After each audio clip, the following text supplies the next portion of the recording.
আমার জুমার খুতবায় আলোচ্য বিষয় হলো রমাদানের পরে আমাদের করণীয় কি, রমাদান মাসের পরে আমরা কোন কাজগুলো করব এ সম্পর্কে এক গুরুত্বপূর্ণ তত্ত্ববহ বক্তব্য রাখব। তো সম্মানিত উপস্থিতি, রমাদান মাস যখন মানুষের সামনে আসলো, যারা বাকি 11 মাস সালাত করে নাই, আমল করে নাই, আল্লাহর হুকুম পালন করে নাই, এই সমস্ত মানুষগুলো রমাদান মাসে আল্লাহ সুবহানাহু ওয়া তাআলার ডাকে সাড়া দিয়েছিল। এতে করে প্রত্যেকটা মসজিদ ভরা, প্রত্যেকটা মসজিদগুলো মুসল্লি দ্বারা ভরপুর ছিল।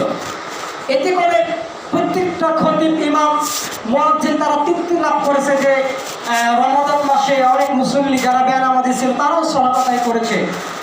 কিন্তু যখন রমাদান মাসের 10-15টা জমা গিয়েছে তখন তাদের আর ভালো লাগে নাই। আবার অনেক মানুষ আছে পুরো রমাদান মাস সিয়াম পালন করছে, মাশাআল্লাহ নামাজও পড়ছে, আবার জুমার দিন করে আগে ভাগে মসজিদে আসছে, কিন্তু রমাদান মাস শেষ, এদের নেক আমল শেষ, ইবাদত শেষ, সব কিছু শেষ। তো মুমিনের জীবনে এরকমটা যেন না হয়।